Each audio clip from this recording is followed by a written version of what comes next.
du stress, de l'angoisse, un chamboulement psychologique assez fort, de la fatigue aussi, mentale. Beaucoup d'émotions mélangées en fait, mais principalement c'était l'angoisse d'aller au travail, de partir là-bas, de me dire que ma journée va pas être différente de celle que j'ai faite hier, de l'épuisement, beaucoup d'épuisement mental. Je me sens pas du tout écoutée, je me sens pas du tout.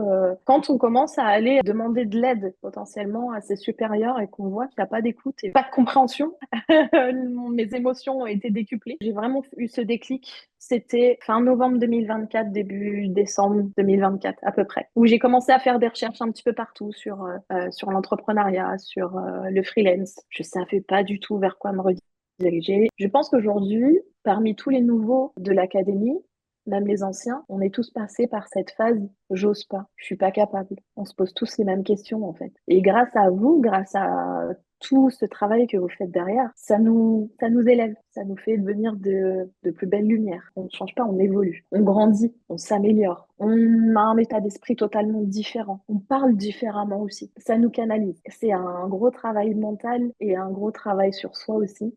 Et c'est pour moi, ça a été très bénéfique et ça a été euh, libérateur. Je suis devenue une nouvelle femme, une nouvelle moi, ou peut-être redevenue moi surtout. Je suis enfin moi et enfin moi-même et j'ai plus de masque et j'ai plus peur de dire ce que je pense.